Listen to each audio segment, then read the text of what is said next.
And hello, everyone. Welcome back once again. I am Nicodemus Kane. Today is March the 31st of 2022. It's the end of March. I said a couple days ago that I cannot believe it's already the end of March, but it is. It's when you don't necessarily celebrate your birthday and you know that it happens right in the middle of a month. When you don't celebrate it, you just tend to lose it, and you kind of look back on it. You're like, where did the month go? Where I know that right dead smack in the middle I was born there, but I just wow. But yeah, it's the end of March. Tomorrow's April the 1st. I said at one point in time before I really understood how the ancient calendar worked that April 1st is more than likely the first decided upon day of the year. That's why they call it April Fool's Day. It's because they tricked you into believing a lie, just like everything else in the world. That April is the first month of the year. It is not January. There is no need or reason for us to celebrate the beginning of a new year in this world, in the beginning of death, in the beginning of winter, in the beginning of this time when everything is dead and sleeping. There's no reason for that. But the modern calendars have it like that because reasons.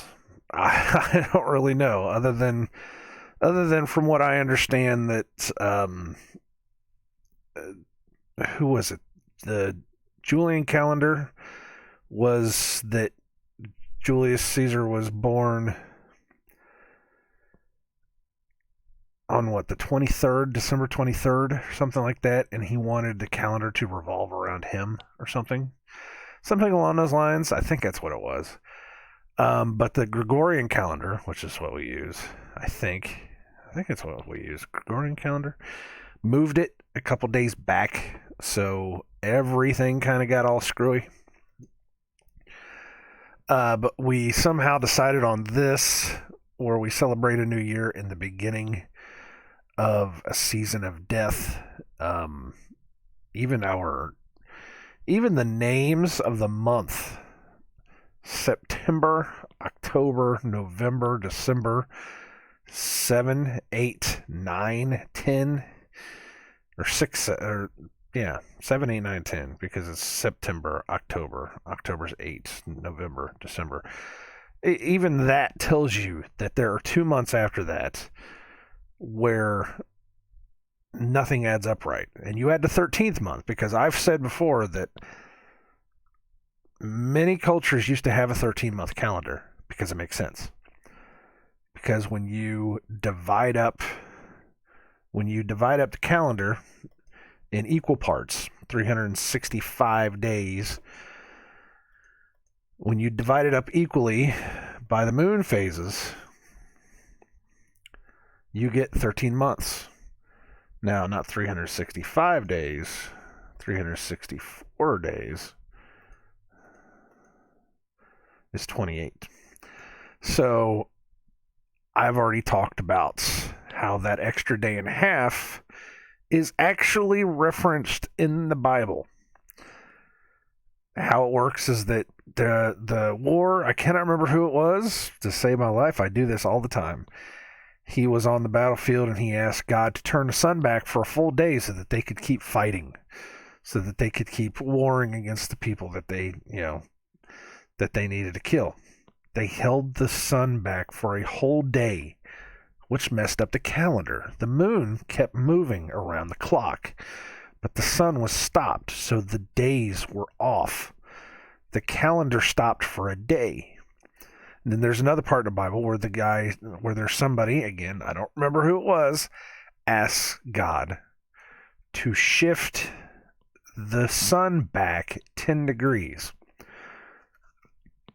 Now, I said I don't know if that actually adds up to a quarter of a day or not, but it tracks to a point. So when the sun was held back that 10 degrees, that's your quarter of a day. So that's your 365 and 1/4 of a day. Sounds crazy. People are like, that's the dumbest thing I've ever heard in my life. Well, dumbest thing I've ever heard in my life is that we've existed from nothing and that we grew up from fish. So, I mean, we all have our opinions. But so many cultures used to have that 13-month calendar. So many of them talk about the 13-month calendar, and it makes sense. The sun was there to calculate the days, the moon was there to calculate the months, because the moon has never stopped a 28-day cycle. It is a perfect clock. You exist inside of a perfect clock. And the clock has been shifted a day and a quarter. That's why you get this 365 and a quarter day year.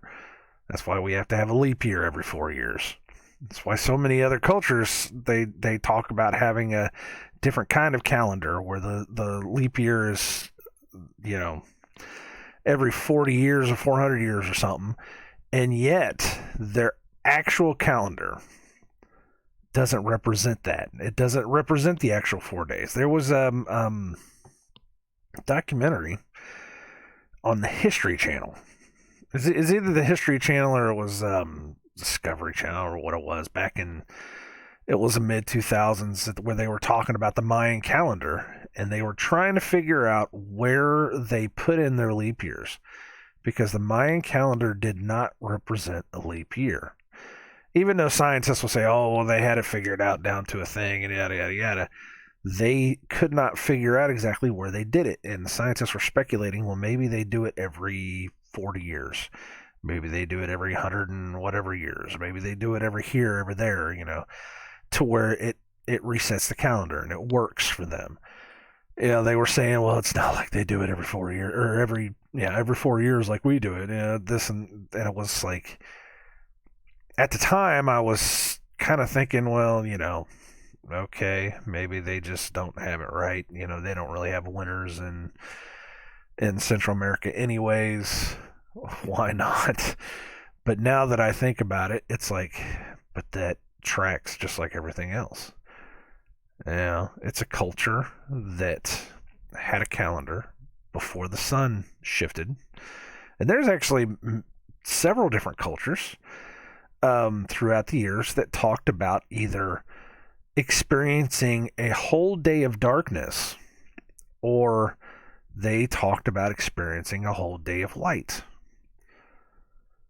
Some of them talk about a time whenever they had 3 or 4 days of complete darkness.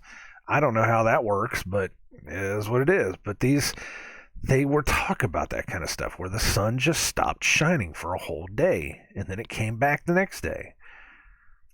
And I'll tell you what, if you were a part of a culture that understood that the sun kept coming up every day and you didn't really have to worry about it, and the more it showed up, the more you started thinking, well, that's just going to always be there. And when it doesn't show up and you think that you did something wrong, what are you going to do to make that sun come back? You're going to do anything you possibly can. You're going to start coming up with the most ridiculous, insane rituals that you possibly can, including killing small children, killing the firstborn of whatever, and all that kind of stuff. And then whenever the sun does come back, you're going to keep doing it to make sure that it doesn't go away again. I'm pretty sure that probably screwed up a lot of cultures back in the day. I'm just throwing that out there. Anyways, enough about that. Your calendar's all messed up. You don't know what's what anymore. March is the 13th month of the year. April is the beginning of the new year. Tomorrow is April 1st. It's the April Fool's Day. It's probably what we would consider to be the first day of the year. So Happy New Year. it was it was more than likely around, spring, March 22nd, whenever the solstice happened, or whatever it's called. It's not the equinox, it's the solstice. Is it? Yes. No, it's an equinox, isn't it? Oh, for crying out loud. Spring equinox. Jeez, listen to me. I am all over the place.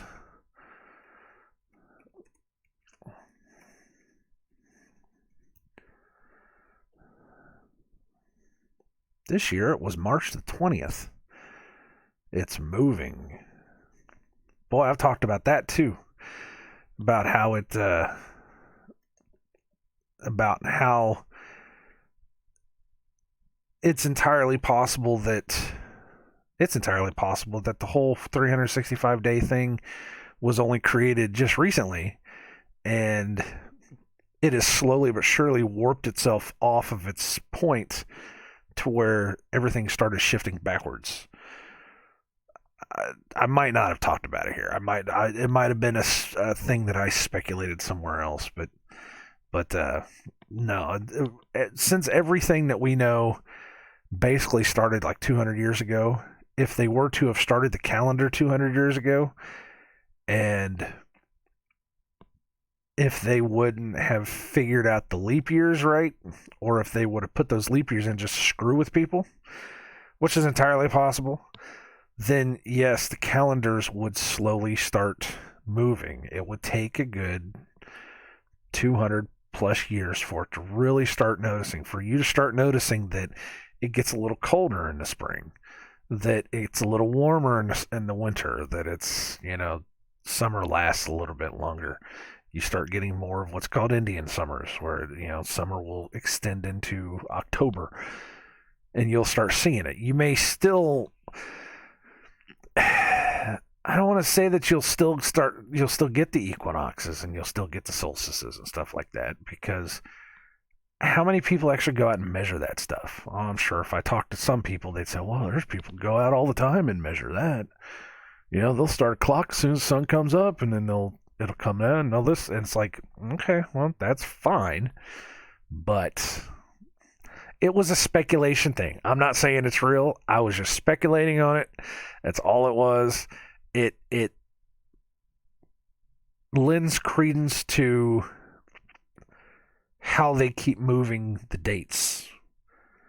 Because I could swear when I was a kid, it was March 22nd.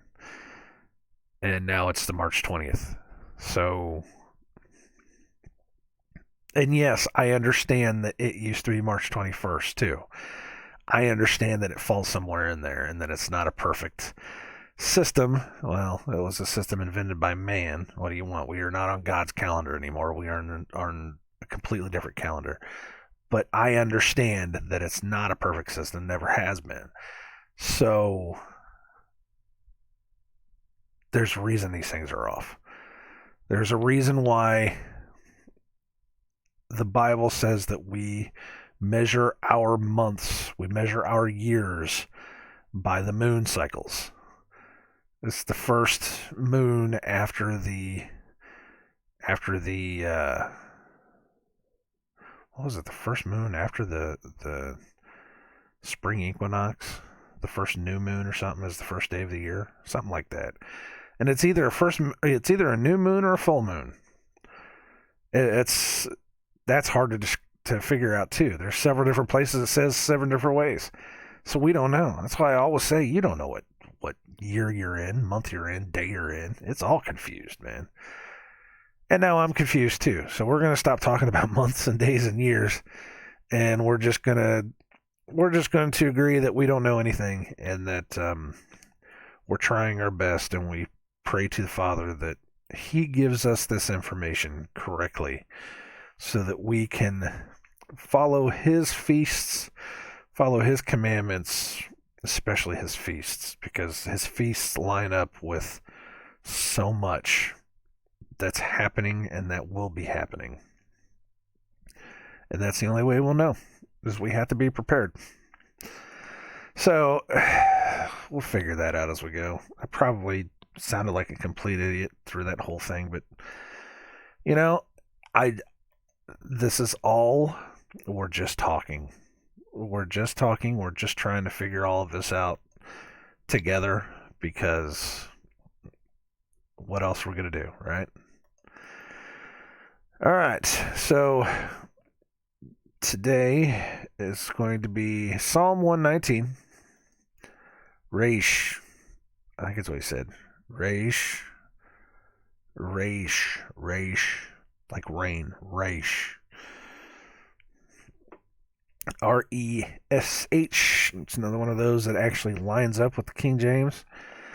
You go down, it's the, what is it, the 20th letter of the alphabet.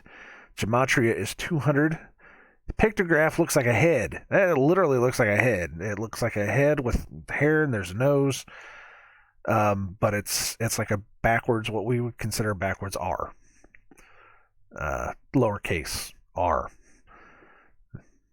And of course, Hebrew for Christians is under construction. It makes me wonder how new this website is. If this guy just, or whoever's doing this, just hasn't filled it out yet. So I went and looked at a couple different places, and I found this. Get out of here, man! God, they got so much crap going on here. This is Hebrew Today. I don't know if there's anything in here worthwhile, but it represents the head, of course, but it also represents evil, wickedness. The letter Resh represents wickedness, as the word for a wicked person, Rasha, begins with a Resh. When a wicked person wants to correct their bad behavior and return to being a good person, he goes a step back, and there he meets the letter Kof, which as we said, represents holiness. Now, we saw that yesterday as well. Kof is... It didn't even say in here either, did it? It was another completely different place where I found that it was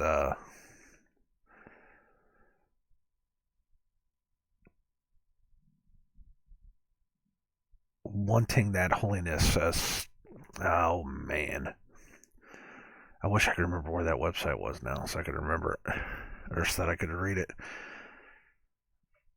I wonder if they've got. I wouldn't even know where to begin. Trying to look in here. It's so far past that point. I should have looked it up before we started talking. Anyways, but it says even the order of the Hebrew letters is important in its significance, which I have said before. Is as we've been going through, you could see there's this progression. Two letters that sit back to back, and whenever you put them together, they make the third letter that comes out. The hand and the arm reaching out to God. That, I mean, we're almost to the point of where we're making a body now. We've had one for an eye, we've had one for a mouth, we've had one for a hand, we've had one for an arm, we now have one for a head.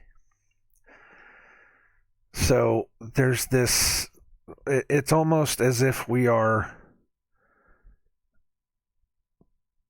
it's almost like we're putting together the body of Christ, because there's this holiness to it. Except for this one's evil, but it's like it says, whenever you have that wickedness and you want to turn back to it, you have to take that step back to get to a place so that you can move forward. If that makes any sense. I don't know. These have become so disjointed because I have been waking up so tired and so out of touch with these videos. I've almost wondered if I should stop doing them until I'm ready to come back to it. But we're so close to the end at this point. And I have had some pretty good understanding of these as we've gone along. some of these videos, I know that I've gotten onto a kind of a real instructional tear, things that have made me stop and go back and examine my own life. Made me stop and really meditate on some of these things that we are seeing and understanding.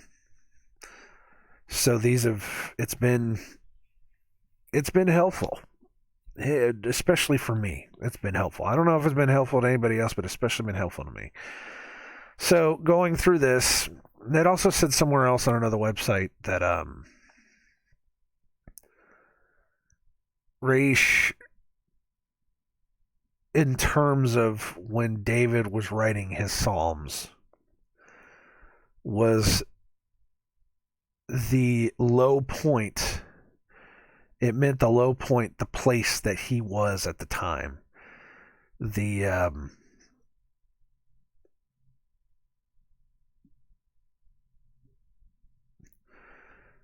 the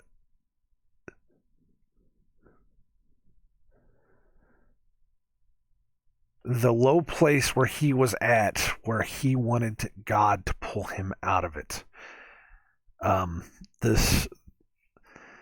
This place where it was just constantly evil battering down on him, and we've seen it over and over again, where my enemies have laid a trap for me, my enemies have pushed me out, my enemies have done this, have done that. And in terms of where he was writing, he was saying, I am at my lowest point. This is where I definitely need to be pulled out. So help me before I fall into any more traps of the evil ones, before I myself start committing evil simply because I have no other place to go. It's kind of what it was meaning, kind of what it was alluding to. If that makes any sense. It's been a long night, man. I'll tell you what. I had weirdy, crazy dreams, and I didn't really get that much sleep. And waking up this morning, my mind is just... Actually, the only thing my mind was really on was the rain that we had last night and the wind. Because I'm worried about the trees in the backyard, and I'm worried about the rain coming in the house. But we didn't get that much, so it's not that bad. All right, because I do have to worry about the basement. We've talked about the basement so many times. So let's go ahead and read this. Psalm 119, RESH. Yeah. All right. Consider mine affliction and deliver me, for I do not forget thy law. Plead my cause and deliver me. Quicken me according to thy word. Salvation is far from the wicked, for they seek not thy statutes. Great are thy tender mercies, O Lord.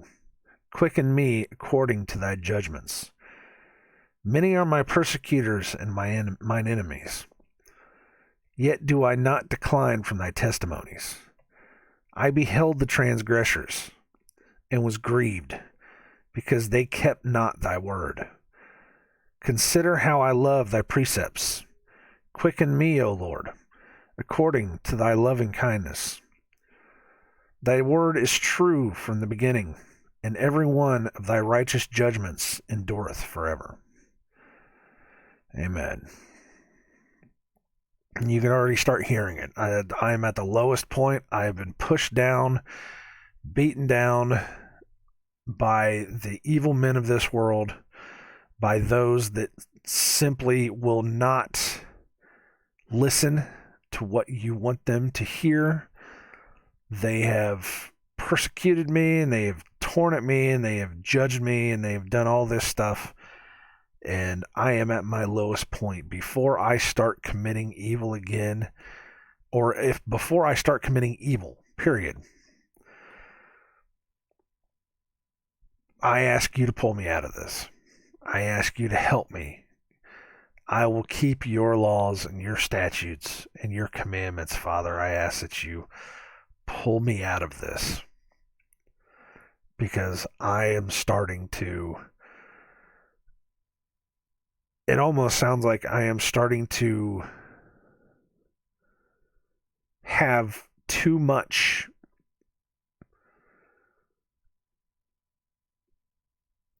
I am starting to have too much thrust upon me that I'm starting to give up. It's not I've completely given up and I'm starting to fade away. It's not that. I'm starting to wonder if I am even going along the right path here. I need help to pull me back to where I need to be, is what this is saying to me. So let's start back from the top and go back through it.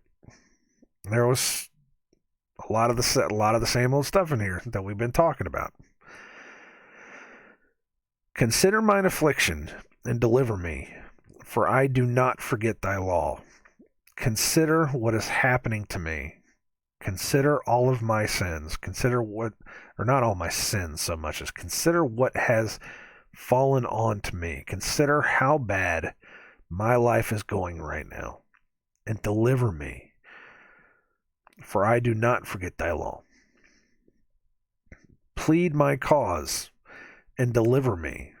Quicken me according to thy word. Plead my cause to. Well, we've heard it before. Plead my cause to the. Because God talks to his angels.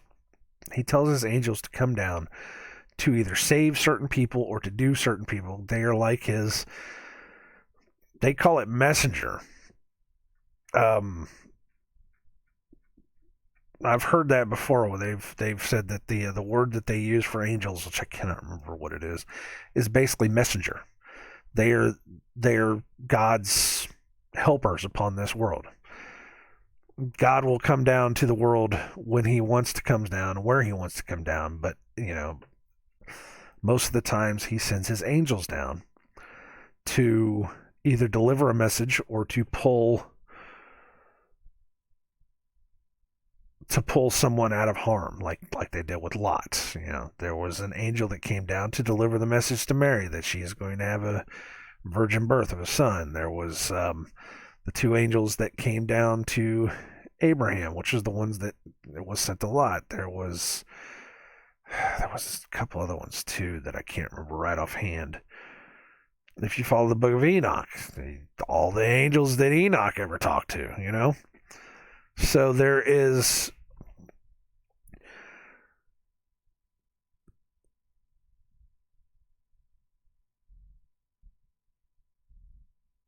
a try to put this in a way that would make sense, although if I just said it, it would make sense. God is pleading his cause to his angels so that his angels will come down and deliver whoever this was. It's probably David. Most of the songs were David anyways. Deliver David from his place because he is so far down to the point. And God's word says that we will be lifted up in times of trouble. So plead my cause and deliver me. Quicken me according to thy word. Salvation is far from the wicked, for they seek not thy statutes. Salvation will be far from the wicked. Salvation will not be for them because they choose. They will not. Sometimes it is a won't. Sometimes, well, I've said it before. Sometimes it is a won't. Sometimes it is a can't. Sometimes it is a refuse. It is a. You can't see it because God lets you live in your unrighteousness. You won't see it because you are too blinded by this world, and you cannot come out of the light, or cannot come out of the darkness into the light, or you just simply refuse to. And for the people that refuse to, those are the ones that will be punished the worst. Great are thy tender mercies, O Lord. Quicken me according to thy judgments. Yet again, his tender mercies are great. His rules, his laws, his love for us that does not falter is always there. And it is perfect and wonderful, and we should always try to seek it. Many are my persecutors and mine enemies, yet do I not decline from thy testimonies.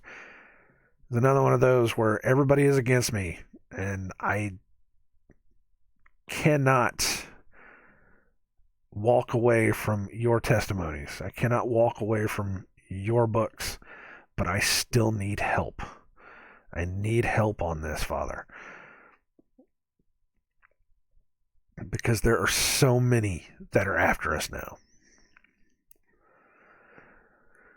I beheld the transgressors and was grieved, because they kept not thy word. And yet again, I saw them, and it hurt me so much. And it should really hurt everybody.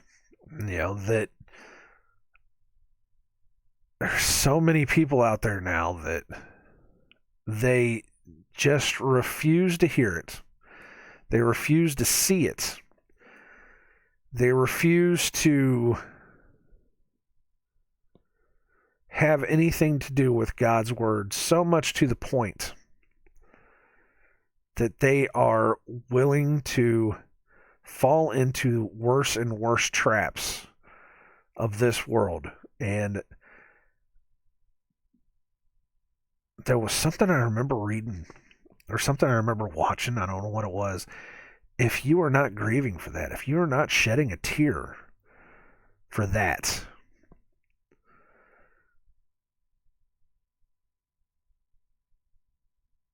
then you may not be following the full word of it. It hurt. Specifically for me, it hurt so much when the more that I saw everything falling apart.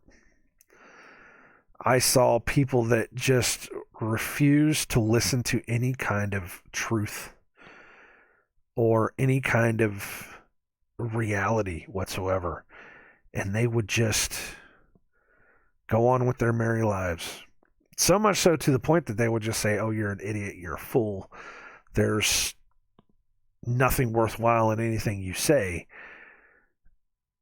And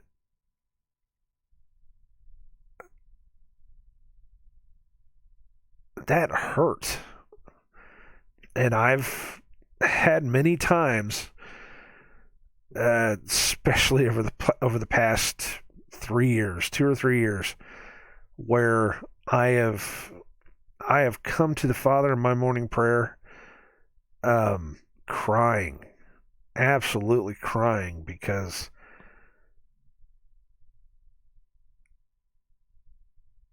if we can't get people to listen to even the smallest things, how are we going to get them to listen to the biggest things?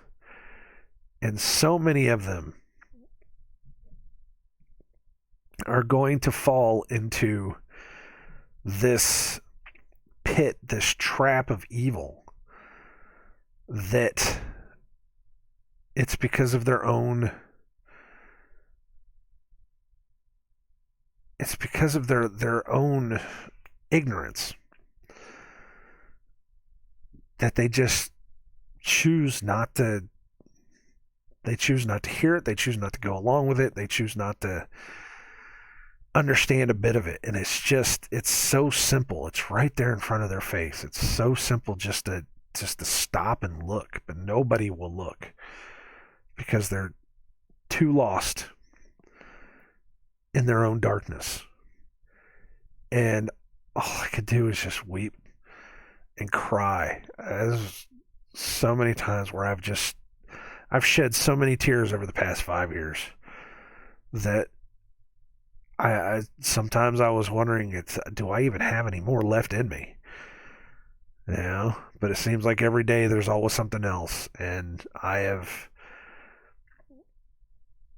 there are times where I've thought, am I getting too bitter with the world. Yeah, that it's turned my heart bitter.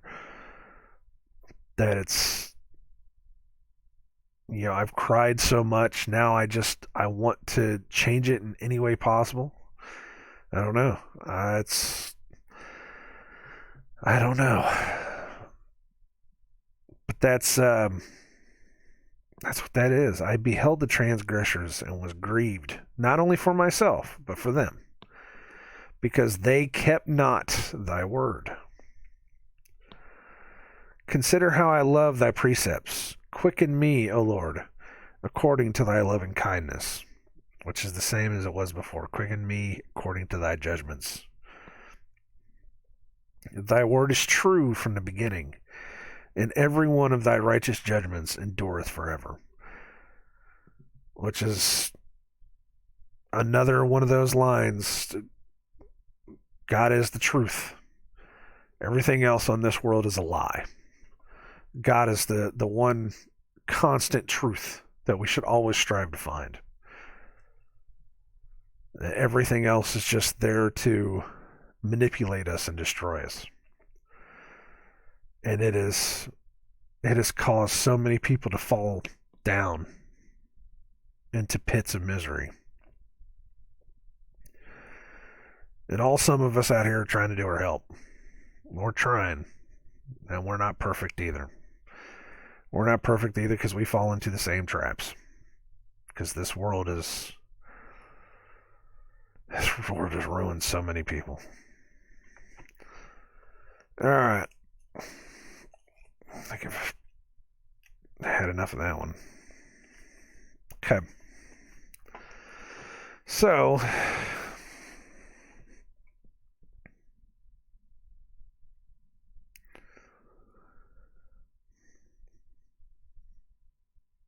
I don't have anything else to say. I am just not working today, which probably tells me the kind of day I'm going to have. That was a crazy dream.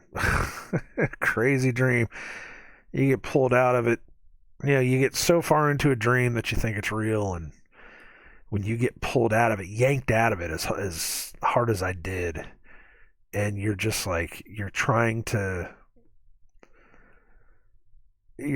get yourself back to some kind of normality, but you're still, half stuck in that dream, half stuck in reality. And it's like nothing makes sense for the first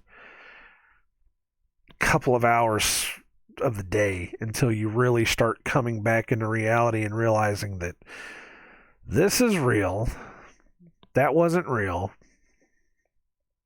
and I need to wake up. That's what I'm going through right now. This is the real world, and that was something else.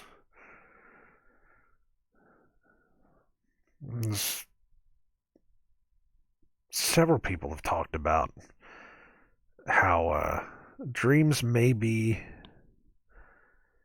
a look into a different place. Some place where we either could be or should be, because it's your brain trying to put together everything that you saw for that day. It's trying to, shuffle through everything. At that same time, though, dreams are a gift from God. And He will give you prophetic dreams in order to help you understand life.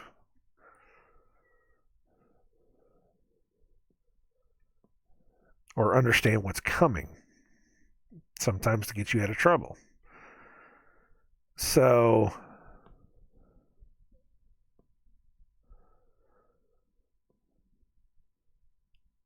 sometimes when I'm stuck in them like that, I wonder, what does this mean? What does it really mean? What does it mean for me to be, what was it, sitting in a room full of a bunch of strangers that I've never met,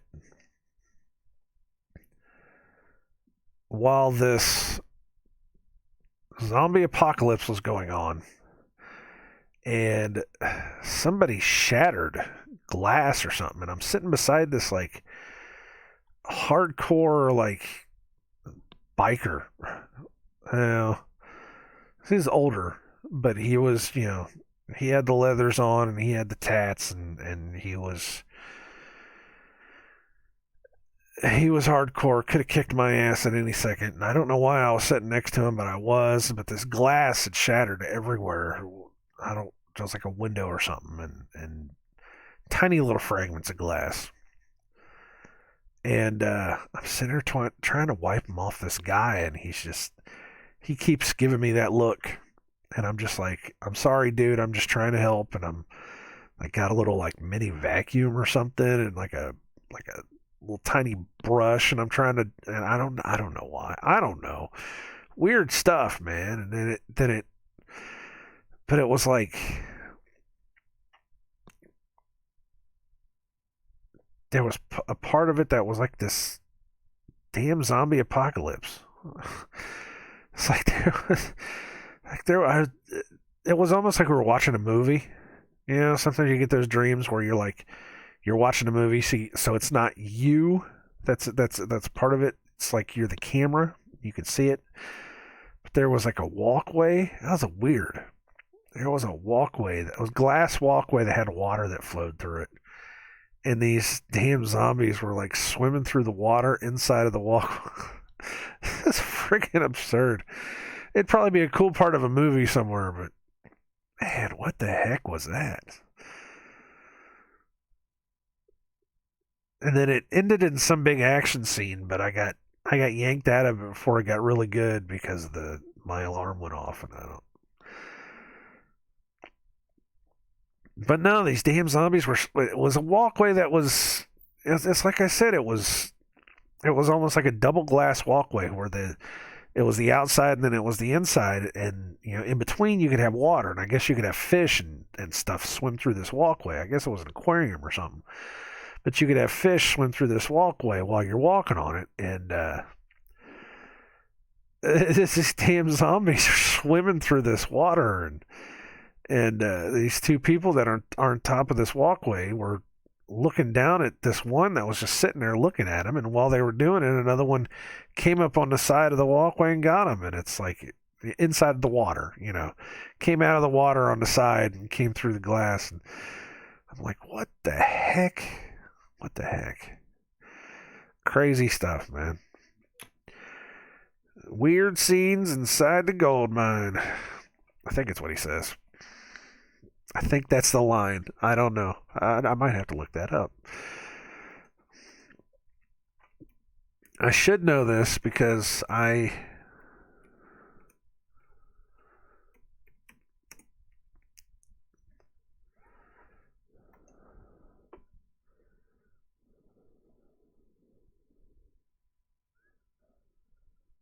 yeah, it's weird scenes inside the gold mine. There you go. There's a second compilation album from the Doors, really? I did not know that. It's a compilation album following the death of Jim Morrison in January of '72. Wow.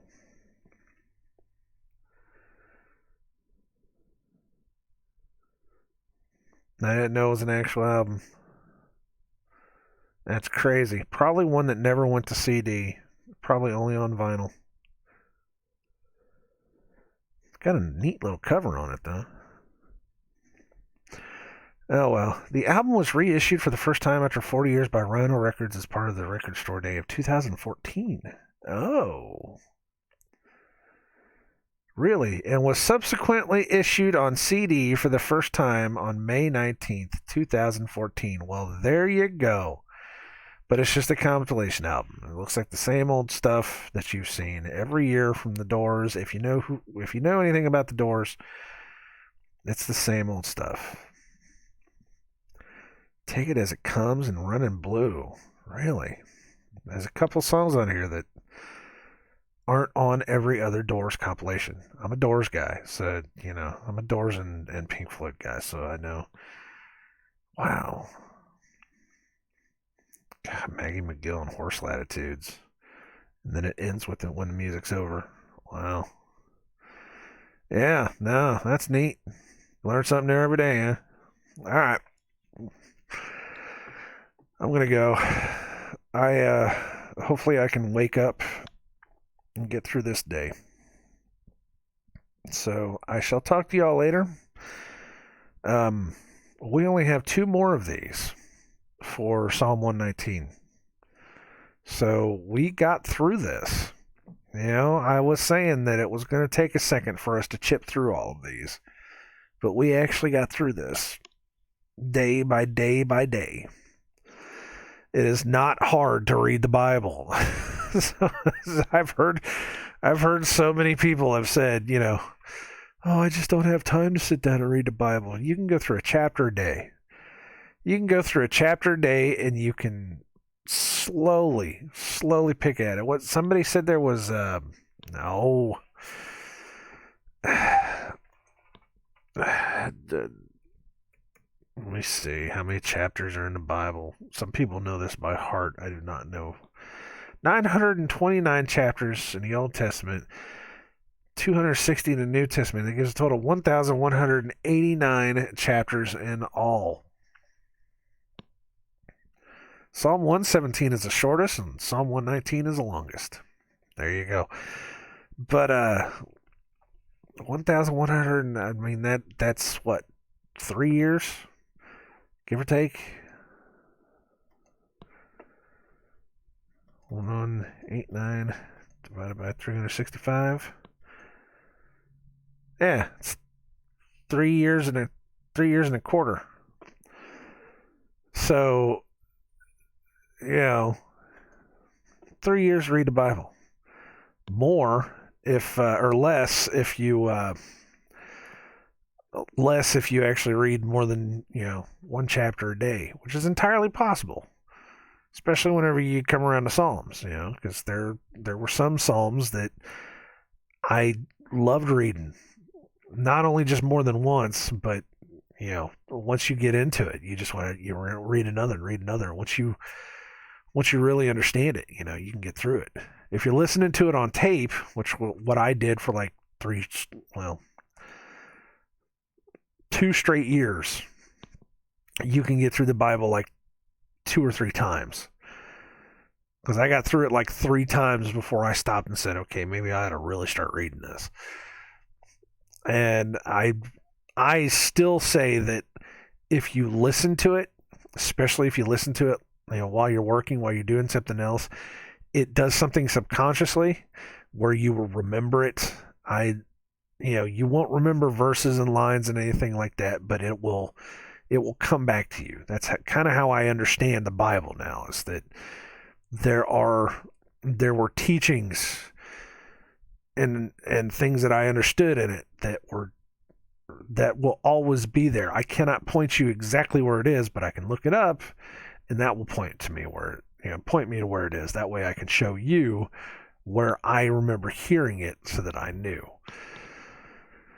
Some people can do verse and line, they can pop it off like it's nothing, you know, but then again, some people can remember who played first base for the Mets back in, you know, 1964 or whatever, you know. Somebody might hear that and be like, oh, well, that was such, you know, people can do that. I can't. I understand broad terms, so that's how it works. So anyways, I gotta quit talking, but yeah, there's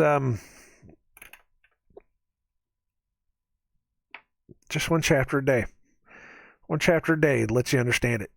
If you do 2 chapters a day, you can do the chapter you did the day before and then the new chapter. And then the next day you can do the chapter that you did yesterday, and, you know, that way you can remember where you were to be able to bring it to where it is. But you always have to find that place where you have to stop and meditate on something that you don't understand. And you cannot skip over the weird parts.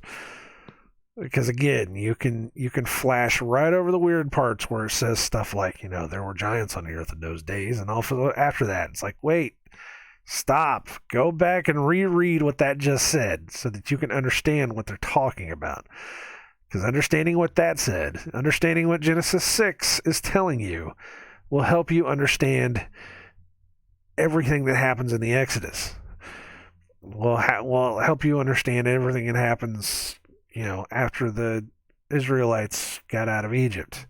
You will understand why God told them to go kill the men, women, children, the dogs, the cows, scorch the earth. When you take it, don't even plant anything in their fields for at least 3 days. It tells you. So, okay, I gotta stop now.